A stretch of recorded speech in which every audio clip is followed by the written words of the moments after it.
Hello बच्चों, नमस्कार। मैं सुविजन विद राकेश सर के यूट्यूब चैनल पर आप लोग का स्वागत है। आज जैसे कि हमने लिख दिया है द स्फीयर मिसलेनियस क्वेश्चन बताएंगे। और ये बीएससी में भी पूछा जाता है, टीजीटी में भी, पीजीटी में पूछा जाता है। और क्या कहते हैं, ये 3D के नाम से जाना जाता है। ये किसके नाम से जाना जाएगा? 3D के नाम से जाना जाएगा, 3 डायमेंशनल ज्योमेट्री से।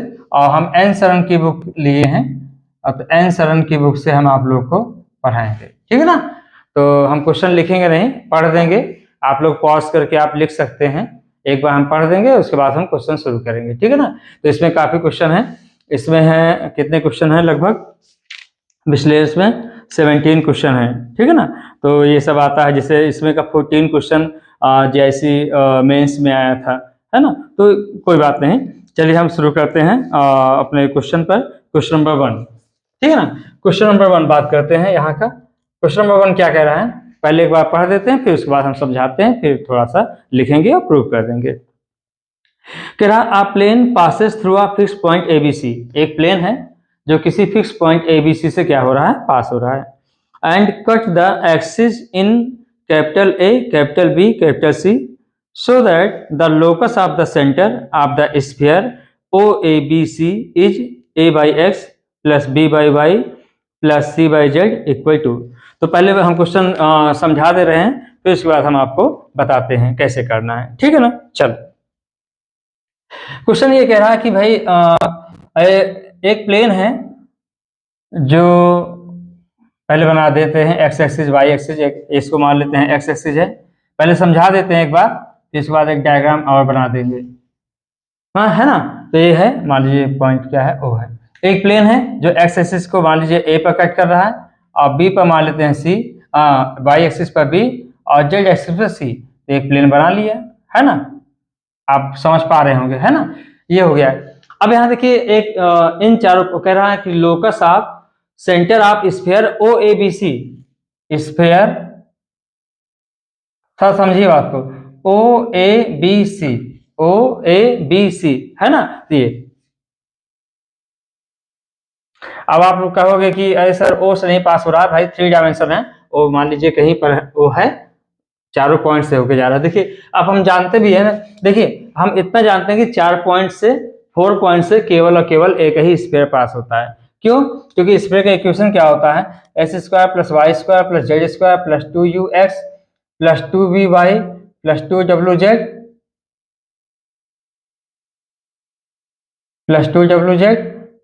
Plus D equal 0। यहाँ कितने कांस्टेंट है बताइए, arbitrary constant u v w d। चलिए, ये सब चीज अंडरस्टूड है, आपको समझ में आना चाहिए। तो इस स्फीयर का सेंटर मान लीजिए कुछ हो गया, ये हो गया। फिर एक प्लेन ले लीजिए, फिर प्लेन लेंगे तो आगे इसको मान लीजिए ए डैश पर कट कर रहा है, इसको बी डैश पर कट कर रहा है, इसको सी डैश पर कट कर रहा है। फिर एक स्फीयर बना लेंगे जो O A dash B dash C dash से पास हो रहा होगा, फिर उसका कोई सेंटर मिलेगा, फिर कोई उसका सेंटर मिलेगा। फिर प्लेन बनाएंगे, फिर एक स्फीयर हो जाएगा O double dash B double dash C double dash, है ना। तो उसका सेंटर मिलाएंगे, तो उस सेंटर को मिलाते जाइए फ्रीली हैंड। तो जो लोकस बनेगा, वो लोकस क्या होगा, हमें प्रूव करना है, a by x plus B by y plus C by z equal क्या है, 2। ये प्रूव करना है। तो चलिए हम थोड़ा समझा, ये तो समझा दिया हूं। अभी हम इसको लिखेंगे थोड़ा बहुत, तो आप समझ जाएंगे, है ना। चलिए, अब देखो यहाँ पर एक बढ़िया से बना लिए, अब इतना समझते जाओ, बस हो गया। एक्स हो गया, ये वाई हो गया, ये जेड हो गया, ये ओरिजिन मान लेते हैं। एक प्लेन है जो एक्स एक्सिस को ए पर कट कर रहा है, वाई एक्सिस को बी पर, जेड एक्सिस को सी पर। तो एक प्लेन बना लिया हमने, ये हो जाएगा, ये हो जाएगा, ये हो जाएगा, ठीक है ना। ये हो गया। अब हम चलिए, ये हो गया। मान लीजिए इस प्लेन का इक्वेशन लिखना है, तो पहले मान लेते हैं ए का जो कोऑर्डिनेट है वो क्या है, अल्फा कामा 0 0। ये क्या है, 0 कामा बीटा 0, और इसका मान लेते हैं 0 0 गामा। ये नहीं लिख रहा हूं, let the coordinate of A B and C are alpha 0 0 0 beta 0 0 0 gamma respectively. ये सब नहीं लिख रहा हूं, अंडरस्टूड है, आप समझना चाहिए।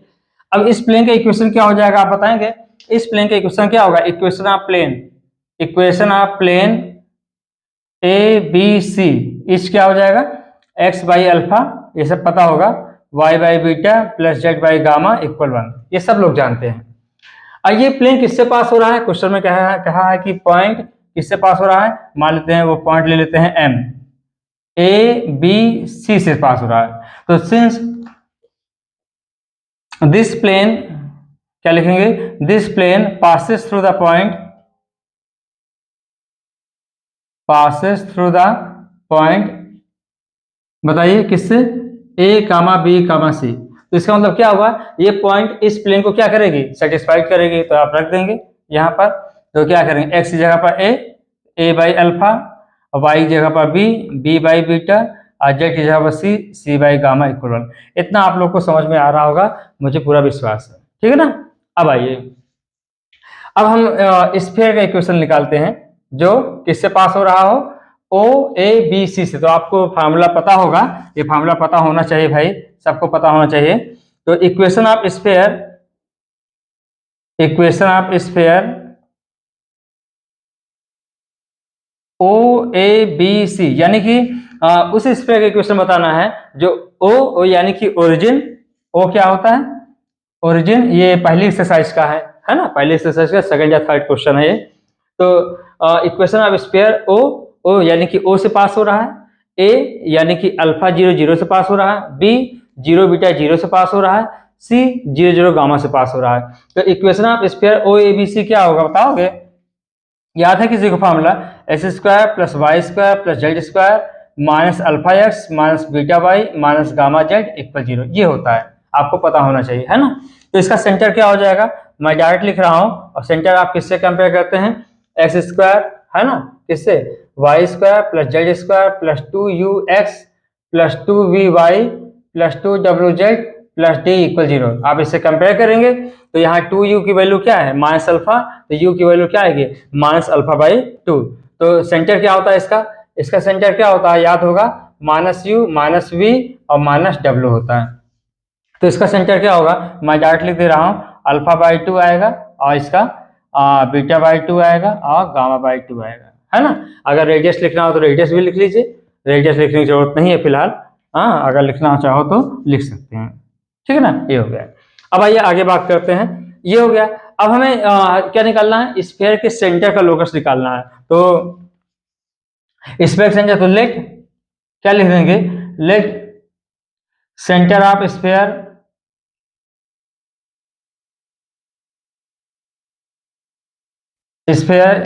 मान लीजिए क्या मान लेते हैं 2, सेंटर ऑफ स्फीयर क्या मान लेते हैं 2 मान लेते हैं, है ना। सेंटर ऑफ स्फीयर क्या मान लेते हैं, बोलो 2 मान लेते हैं। कोई दिक्कत है बताइए, इतना समझ में आ रहा नहीं आ रहा। तो ये हो गया सेंटर ऑफ स्फीयर 2 इज क्या मान लेते हैं, x1 y1 z1। क्या मान लिया हमने, सेंटर इसका क्या मान लिया, x1 y1 z1। देयरफॉर क्या हो जाएगा, देयरफॉर x1 की वैल्यू क्या है, देखिए इसका सेंटर ये होता है, और हमने स्फीयर का सेंटर क्या मान लिया है, x1 y1 z1, क्योंकि इसी का लोकस निकालना है। तो क्या हो जाएगा, x1 किससे इक्वल होगा, x1 इक्वल होगा अल्फा बाई 2, यहाँ से अल्फा की वैल्यू क्या आएगी 2x1, और y1 की वैल्यू क्या आएगी बीटा बाई 2, तो बीटा की वैल्यू क्या आएगी 2y1, और z1 की वैल्यू क्या होगी गामा बाई 2, तो गामा की वैल्यू क्या होगी 2x1 2y1 2z1। क्लियर है सब लोग को, ये हो गया। तो putting the value of alpha beta gamma in equation 1, in equation 1, चाहे इसको 1 मान लो इसको 2 मान लो, कोई दिक्कत नहीं। पुटिंग दी वैल्यू आप क्या लिखेंगे, alpha beta gamma in equation 1, तो क्या आएगा a बाई अल्फा, अल्फा की जगह क्या है 2x1, और b बाई बीटा, बीटा की जगह क्या है 2y1, और c बाई गामा, गामा की जगह क्या लिखा हुआ है 2z1 इक्वल क्या है 1। 2 से मल्टीप्लाई कर दो, a by x1 plus b by y1 plus c by z1 equal 2। अगर हमारा वीडियो लगातार मतलब देखेंगे शुरुआत से तो पक्का आपको समझा देंगे, पक्का, चाहे लास्ट में फिर समझाएं इसको दोबारा, लेकिन पक्का समझा देंगे आप लोग को। तो देयरफॉर सेंटर ऑफ लोकस क्या हो जाएगा, therefore centre therefore locus of centre x1 y1 z1 is क्या आ जाएगा a by x plus b by y plus c by z equal क्या होगा 2, हैंस प्रूव। यही प्रूव करना था।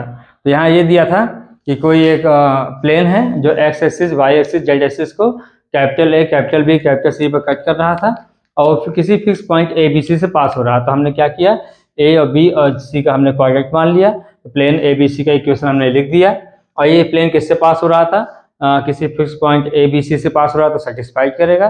फिर इससे एक स्फीयर बनेगा इस चारों पॉइंट से, तो चारों पॉइंट से स्फीयर का इक्वेशन क्या होगा, ये हो जाएगा। तो इसका सेंटर क्या होगा, alpha by 2, beta by 2, gamma by 2। हमें इसके सेंटर का लोकस निकालना था, तो सेंटर हमने मान लिया क्या, सेंटर ऑफ स्फीयर 2 क्या मान लिया, x1 y1 z1। इसका मतलब ये दोनों क्या होंगे, सेम होंगे।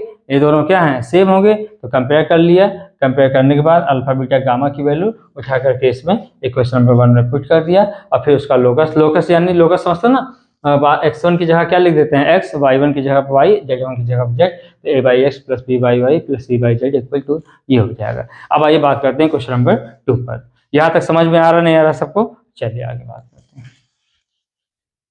चलिए क्वेश्चन नंबर 2 क्या कह रहा है, कह रहा है a sphere of constant radius a passes through the origin and meets the axis in ABC. Prove that the centroid of the triangle ABC lies on the sphere 9 times s square plus y square plus z square equal 4a square। अब यहाँ देखिए क्या कह रहा है, पहले बात को समझिए। कह रहा है एक स्फीयर है जिसका रेडियस क्या है, कांस्टेंट है, वो क्या है, small a, passes through the origin and meets the axis in ABC। फिर वही डायग्राम बनेगा, देखिए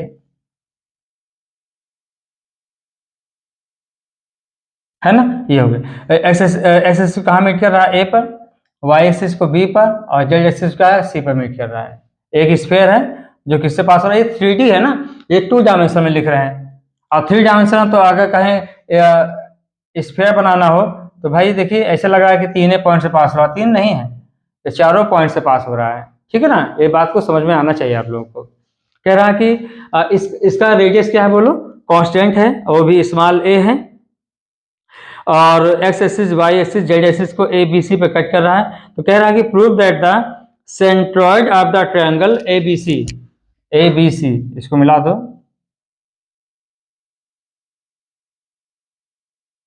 ये ट्रायंगल बन गया ना, तो इसका ए बी सी के सेंट्रॉइड का लोकस निकालना है, ए बी सी के सेंट्रॉइड का लोकस निकालना है। तो यहां ध्यान दीजिए, बहुत आसान है।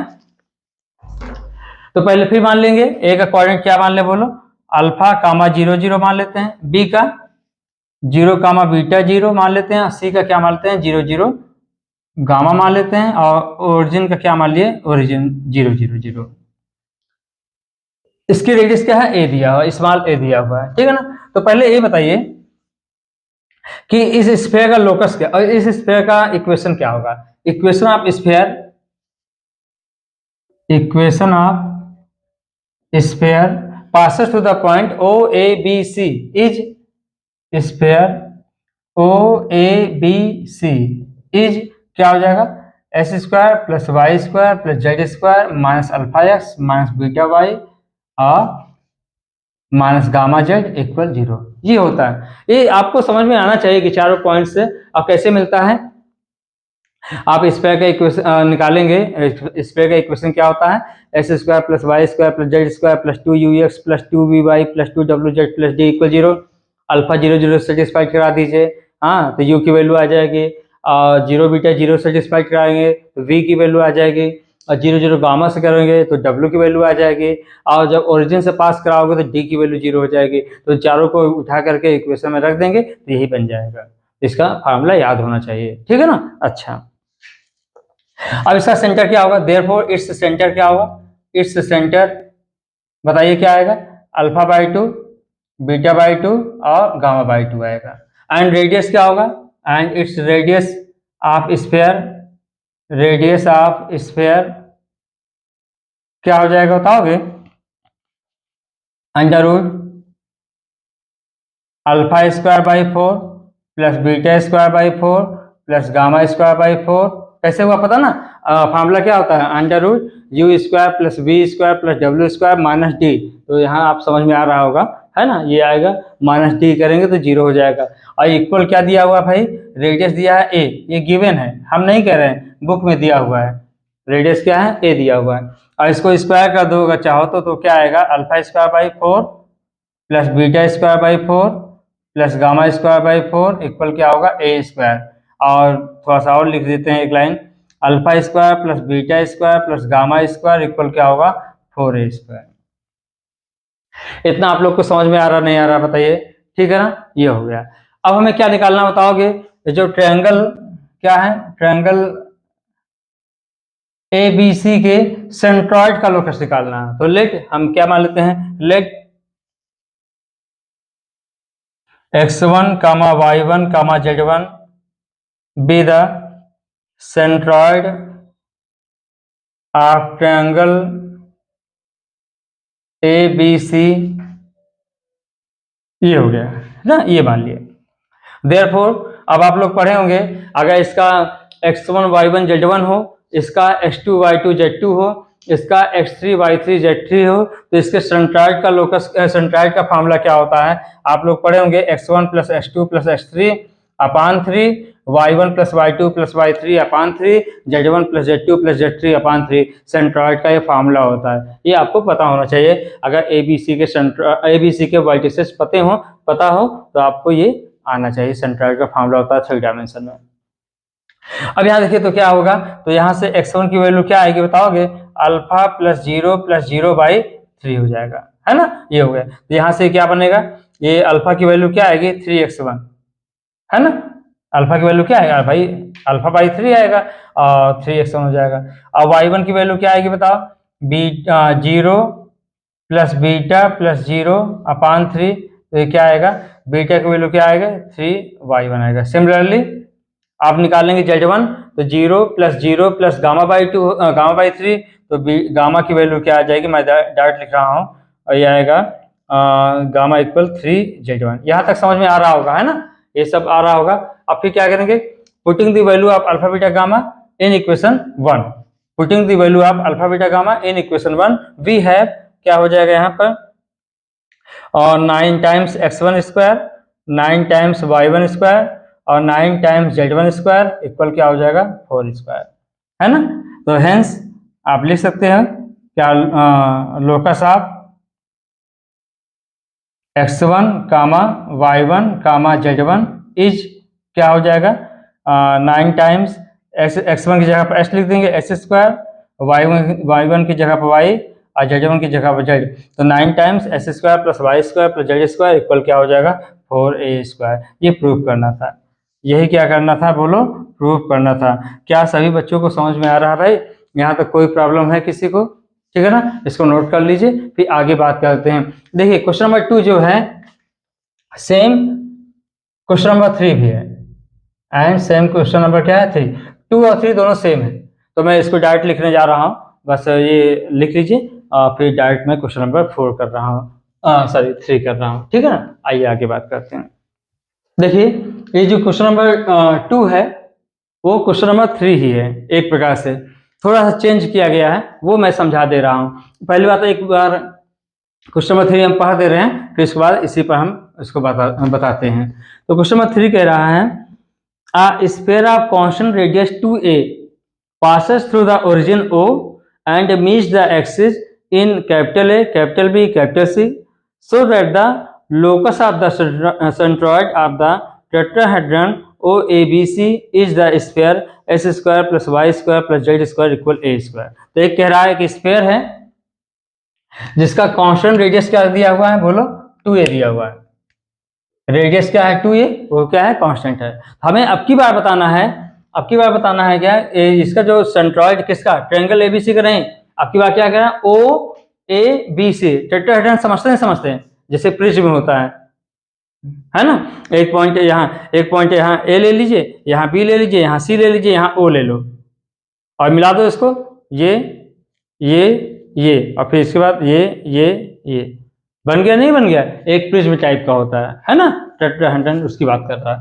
तो पहले सेम वैसे लिखना है, पहले आप लिख देंगे ये ए बी सी का जो कोऑर्डिनेट है अल्फा कामा 0 0 0 बीटा 0 0 0 गामा लिख लेंगे।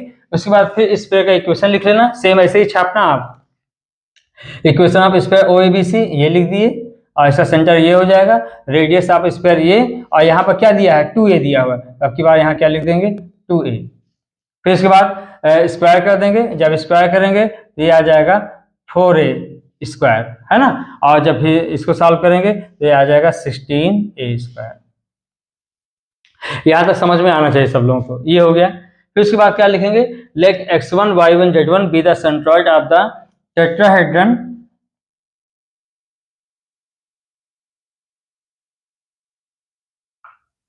OABC, है ना, टेट्राहेड्रन क्या होगा OABC। तो x1 इक्वल क्या हो जाएगा, आपकी बात 4 पॉइंट हो गए, अल्फा 0 0 0 बीटा 0 0 0 गामा और ओरिजिन हो गया, है ना। तो इसका क्या आएगा, x1 इक्वल क्या आएगा, अल्फा प्लस 0 एक 0 और लिख देंगे, अपान यहाँ क्या लिख देंगे 4, अपान क्या लिख देंगे 4, ठीक है ना। तो यहाँ से क्या आएगा, अल्फा की वैल्यू क्या आएगी 4x1 आएगा, है ना, और y1 की वैल्यू क्या हो जाएगी 0 प्लस बीटा प्लस 0 प्लस 0 और अपान क्या हो जाएगा 4। तो ये बीटा की वैल्यू क्या आ जाएगी यहाँ से 4y1 हो जाएगा, और z1 की वैल्यू क्या होगी 0 प्लस 0 प्लस 0, हाँ 0 प्लस 0 प्लस गामा प्लस 0 अपान क्या हो जाएगा 4। यहाँ से गामा की वैल्यू क्या आएगी 4z1 आएगा। फिर क्या लिखेंगे, putting the value of alpha beta gamma in equation 1, तो क्या हो जाएगा 16x1 square 16y1 square 16z1 square equal क्या होगा 16a square. 16 whole the common ले लीजिए, x1 square y1 square z1 square equal क्या होगा 16a स्क्वायर। तो 16 कैंसिल, तो locus of point x1 y1 z1 is क्या हो जाएगा, x1 की जगह पर x लिख दो, y square plus z square equal क्या हो जाएगा a स्क्वायर। यही प्रूव करना था। तो मुझे लगता है कि आप लोग को समझ में आ रहा होगा, ठीक है ना। अब आइए बात करते हैं क्वेश्चन नंबर 4 पर, ठीक है। चलो अब ये क्वेश्चन नंबर 4 क्या कह रहा है, कह रहा है a variable sphere passes through the origin O and meets the axis in A, B, C so that the volume of the tetrahedron OABC is constant. Find the locus of the center of sphere. Same ऐसे ही question है, थोड़ा सा देखिए उसको बताते हैं कैसे करना है आपको। एक वेरिएबल स्फीयर है जो ओरिजिन से पास हो रहा है और x axis y axis z axis को ए बी सी पर कट कर रहा है। तो बना लेते हैं पहले,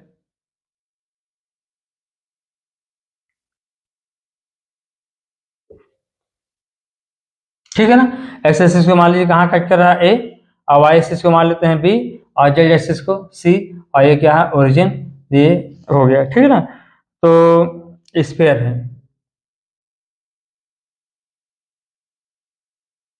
ठीक है ना, ये स्फीयर हो गया, ये ओरिजिन 0 0, और ए को हम मान लेते हैं, इस पॉइंट को क्या मान लिए अल्फा कामा 0 0 मान लेते हैं, इसका 0 बीटा 0 और इसका 0 0 गामा। जो बीएससी वाले हैं लिख लेंगे, लेट द क्या लिखेंगे, coordinate of the point A point B point C on the x axis on the क्या होगा axis A X E S लिख देते हैं, बी अल्फा 0 0 0 बीटा 0 0 0 गामा, ये लिख लिए।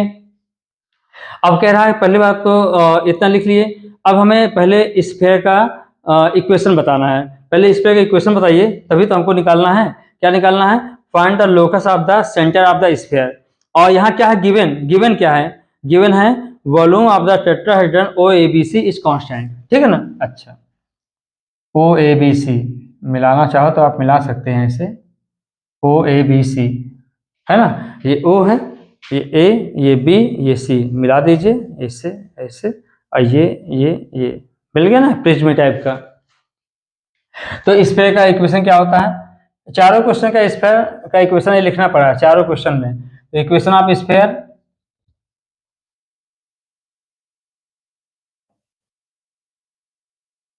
OABC इज क्या हो जाएगा, x square plus y square plus z square minus alpha x minus beta y minus gamma z equal 0।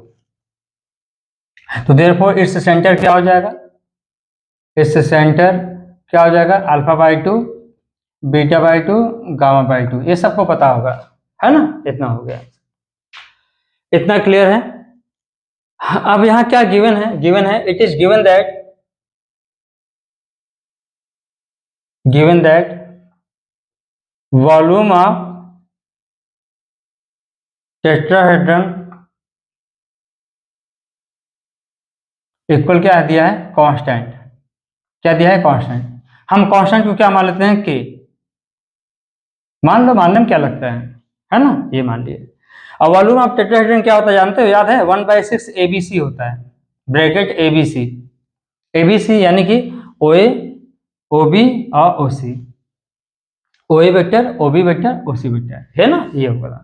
आप लोग पढ़े होंगे टेट्राहेड्रन का, तो नहीं पढ़े हैं तो रट डालो, 1/6 ब्रैकेट ABC होता है, इक्वल क्या है, कांस्टेंट।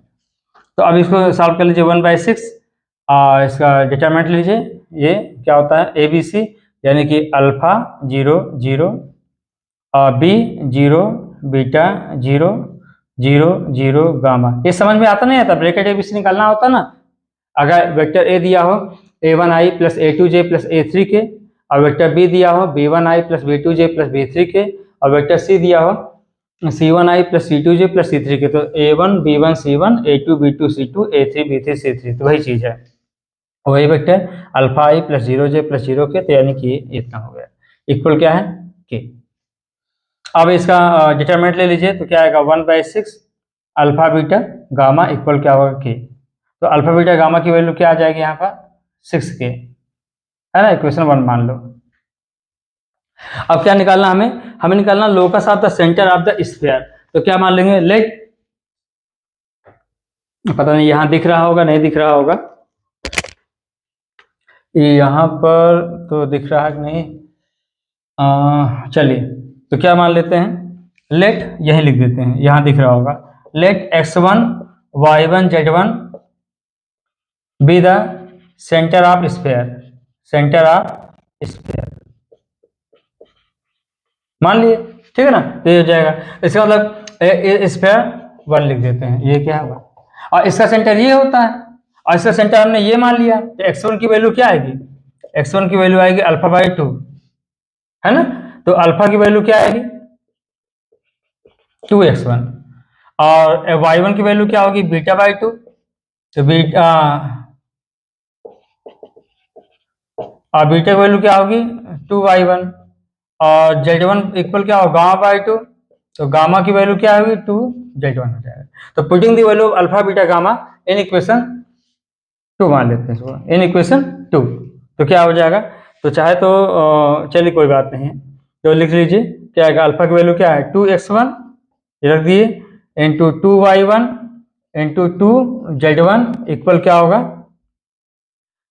इक्वल हो जाएगा 6k, है ना, ये हो जाएगा। यहाँ तक कोई प्रॉब्लम किसी को, यहाँ तक समझ में आ रहा है कि नहीं, ठीक है। अब ये क्या, 2 3 जा 6, तो ये आएगा 4x1 y1 z1 इक्वल क्या होगा, 3k। हेंस लिख देंगे locus of centre x1 y1 z1 is क्या हो जाएगा, तो 4x y z equal 3/4 into क्या हो जाएगा, k, वेर k क्या है, k is the volume of tetrahedron मान लिया गया है, कांस्टेंट है ना, ये हो गया, तो इसका लोकस ये आएगा। तो मुझे लगता है कि सबको समझ में आ रहा होगा, कोई दिक्कत हो तो आप कमेंट करके बताएं, आप कमेंट करेंगे, और कोई प्रॉब्लम हो रहा तो उसको और डिटेल में बताएंगे, ठीक है ना। चलिए अब आगे बात करते हैं, क्वेश्चन नंबर क्या कहते हैं, ये तो 4 था, अब बात करते हैं क्वेश्चन नंबर 5 पर। चलिए अब आइए क्वेश्चन नंबर 5 पर।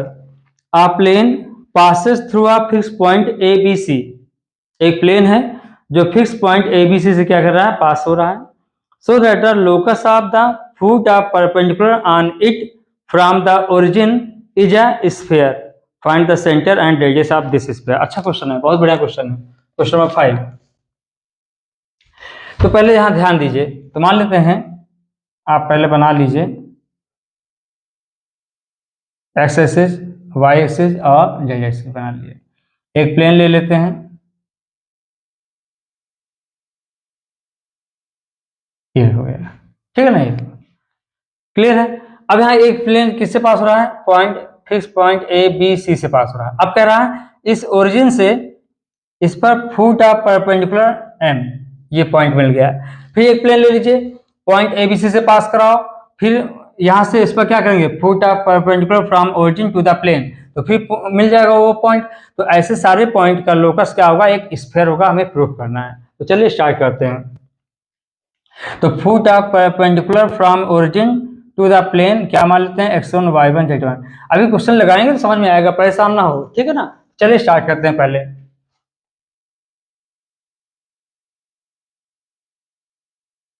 यहां तक कोई दिक्कत है, बोलिए। यहां तक समझ में आ रहा, नहीं आ रहा है?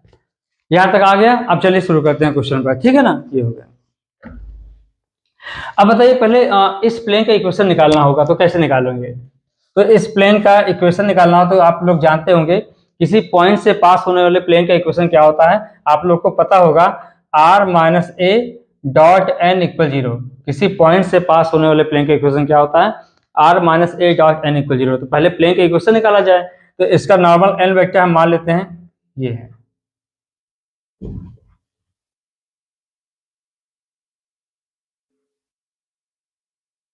ये क्या है, एन वेक्टर मान लेते हैं, ठीक है ना। तो equation of plane, equation of plane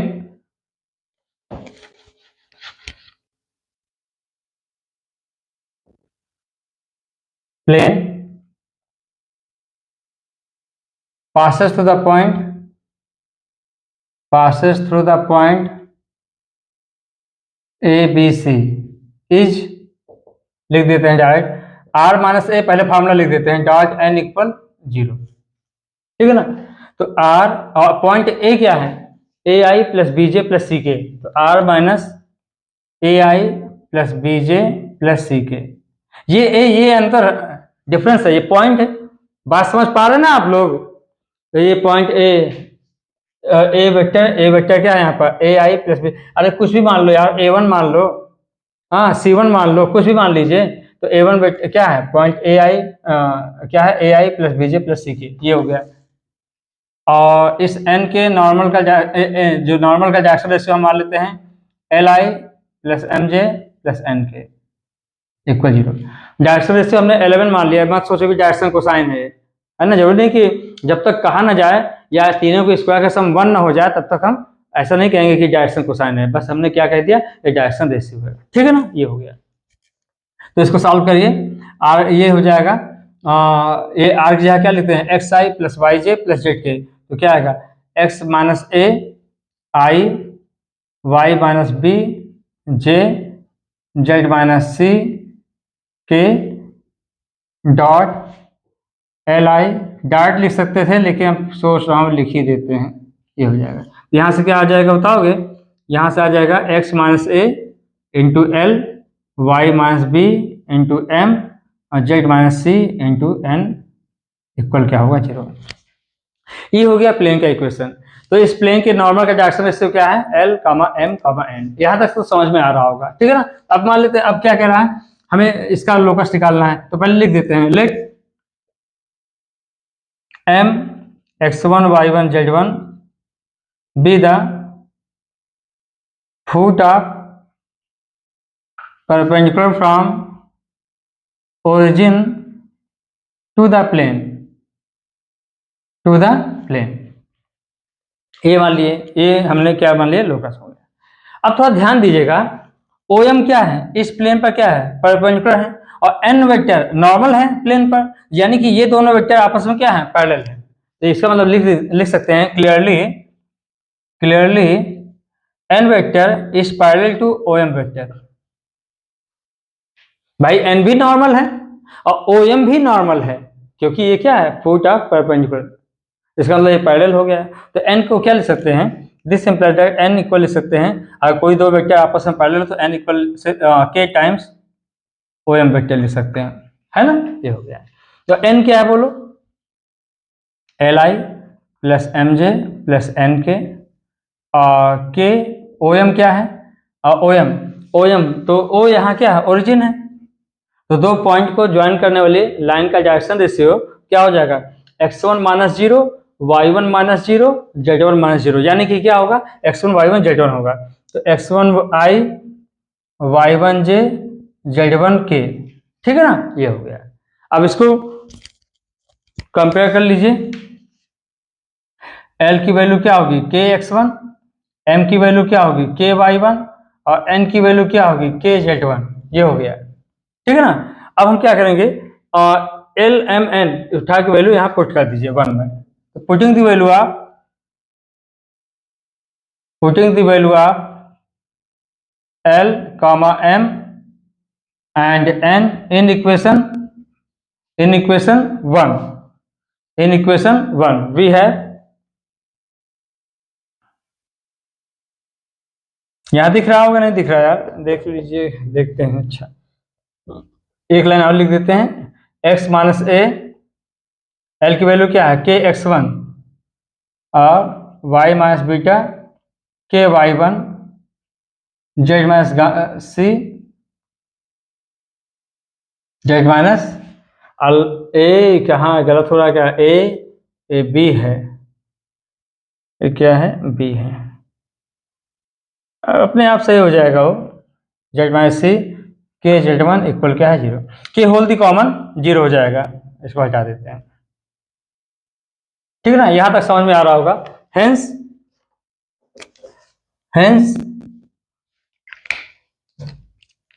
locus of